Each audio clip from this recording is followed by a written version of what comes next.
The Miami sun dipped low across the horizon, casting golden hues across the harbor where a stunning white yacht swayed gently with the tide. Laughter, clinking glasses, and soft jazz floated through the air as guests in tailored tuxedos and glittering dresses stepped aboard. It was the annual Global Tech Visionaries Gala, a highly exclusive event hosted on the water, drawing billionaires, innovators, and influencers from around the world. Walking along the dock, Daniel Carter held his engraved invitation in one hand and a worn leather notebook in the other. He was a tall, quietly confident black man in his early 40s, dressed in a crisp shirt, slacks, and a pair of comfortable loafers.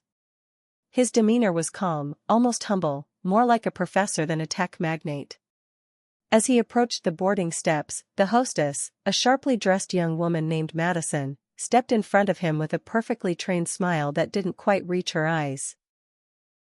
"I'm sorry, sir," she said smoothly, scanning him from head to toe. "This is a private event. Crew and service staff enter from the back dock." Daniel paused, surprised. "I was invited," he replied, offering the beautifully crafted card embossed with gold foil. Madison took it, barely glancing at the name. "Yes, but this must be a mistake." She looked over her shoulder, then back at him. Guests for the upper deck were asked to follow the dress code. Daniel smiled politely, unfazed. "The name's Daniel Carter. I believe I'm listed as one of the speakers tonight." Madison's eyebrows twitched. "You're speaking tonight?" She glanced down again, finally reading the name. There was a moment of silence. Then she stiffened. "I'm sorry, sir, but I think we've had a mix-up. Please wait over there while I double-check with the team." Before Daniel could respond, a uniformed security guard approached. Madison leaned in, whispering something. The guard nodded and turned to Daniel. "Sir, we're going to have to ask you to leave the dock until we can sort this out." A few partygoers nearby turned to watch. Daniel remained composed, slowly putting the invitation back in his pocket. "Very well," he said, voice low but calm. "I'll wait at the dock." He stepped aside, hands in his pockets, facing the water while the guard stood watch. Inside the yacht, champagne glasses clinked, a violinist played in the corner, and no one realized that the man who had funded the very vessel they were standing on had just been turned away, because he didn't fit the image of wealth they were expecting. What none of them knew was that this small act of dismissal would spark a moment that would leave the entire crowd speechless, and change the event's legacy forever. Inside the yacht, the air was thick with prestige. Crystal chandeliers sparkled above a sea of designer gowns and finely tailored suits. Waiters weaved through the crowd with trays of hors d'oeuvres while an elegant jazz quartet played softly in the background.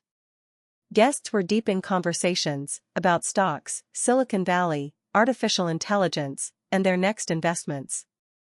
The entire event was built to impress.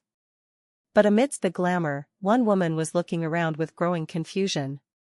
Rachel Levine, a sharp-minded venture capitalist known for backing rising stars, had been eagerly waiting to meet the man whose innovations were changing the medical tech industry, Daniel Carter, the CEO of Neuromotion. She glanced at her watch. He was scheduled to speak in 15 minutes. "Excuse me," Rachel said to the hostess, Madison, who had just returned to the main floor, smoothing her dress with forced elegance. "Yes?" Madison asked, still clearly flustered from the confrontation at the dock moments earlier. "I don't see Daniel Carter anywhere." "He was supposed to be here early for a private meet and greet," Rachel said. "Surely, you've seen him?" Madison's smile twitched. "There was a gentleman who tried to board earlier, but he didn't look like he belonged here. I assumed he was lost." Rachel narrowed her eyes. "What did he look like?" Madison hesitated. "Older, black gentleman, business casual. Carried a notebook." Rachel's heart dropped. Oh no. That was Daniel Carter. The Daniel Carter.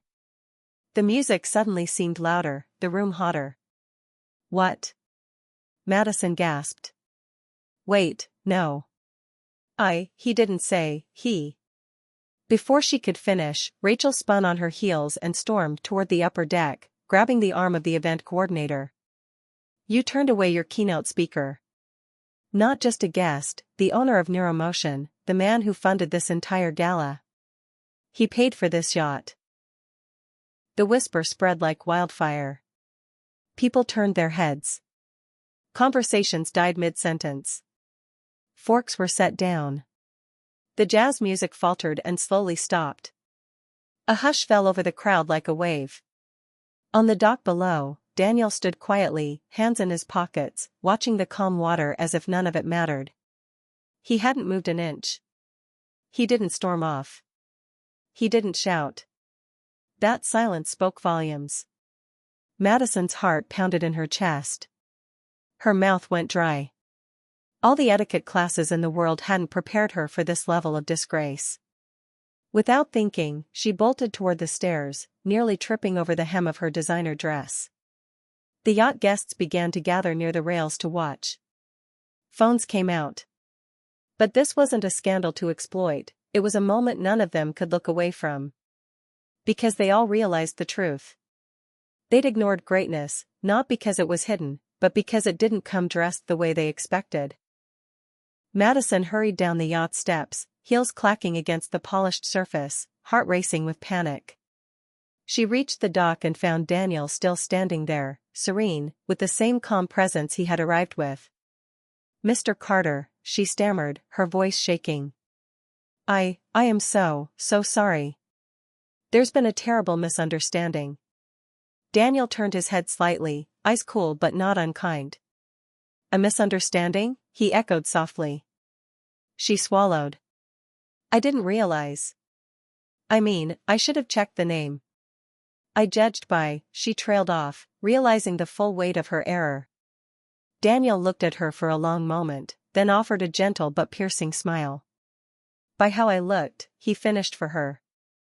"That's usually how it goes." Before Madison could apologize again, Rachel Levine reached the dock, heels in hand, breathless. "Daniel. I'm so sorry. Please come in. The entire event is waiting. Everyone knows now. This is a huge mess." Daniel chuckled lightly and shook his head. "No mess, Rachel. Just a lesson." Rachel looked at him, eyes full of genuine respect and embarrassment. "The room is silent. People are shaken. They want to hear from you. I think they need to." He looked up at the yacht, then slowly nodded. "All right," he said. "Let's go." As he ascended the stairs, guests whispered, cleared paths, stepped back in silence. The very same people who had dismissed him minutes earlier now looked at him with reverence and shame. He took the microphone without drama. No entourage, no security, no prepared speech. Just his notebook and a calm confidence that demanded attention without ever raising his voice. "Good evening," Daniel began, his voice steady and deep. "I wasn't going to say much tonight. I was just here to support an industry I care deeply about. But something happened at the dock that I think is worth talking about." The crowd leaned in. "I was mistaken for crew. Asked to leave. Judged before my name was read, before anyone asked a single question about who I was or why I was here." A quiet gasp moved through the crowd. Madison turned away, eyes filled with tears. Daniel continued, "But I don't share this to shame anyone. I'm not angry. I share this because we need to look at how easily we limit others, and ourselves, based on assumptions. I didn't look like a billionaire, or a CEO, or the man who helped build the neural implant that saved the daughter of one of your colleagues last year. I just looked different." He paused, then added, "The future we're building in tech? It has to be for everyone. And it starts with how we treat one another. At the dock. At the door. In every room." The audience burst into heartfelt applause. Not the polite kind, but the kind that comes from people who'd just been changed. As the applause died down, an almost sacred silence returned to the deck of the yacht. Every guest now looked at Daniel Carter, not just with admiration, but with deep respect. Their eyes had been opened, not by a product pitch, not by a slideshow, but but by truth. By humility. By quiet, undeniable wisdom. Rachel stepped forward, lifting her glass. To Daniel Carter, she said firmly, her voice thick with emotion, the man who reminded us tonight that innovation begins with humanity. The entire room echoed her words. To Daniel. Glasses clinked, some with trembling hands. Madison stood near the bar, quietly wiping away tears. No one ridiculed her. No one gloated. Instead, several guests gently approached her with comforting touches or sympathetic nods. She had made a mistake, but now she, too, was part of the lesson. Later that evening, as the yacht slowly cruised under the stars, Daniel found himself alone on the upper deck, watching the waves. Madison approached him hesitantly. "Mr. Carter, may I?" she asked softly.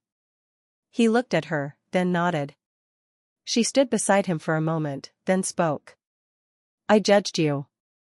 Instantly. And I can't take that moment back. But I want you to know, it changed me." Daniel gave a small smile.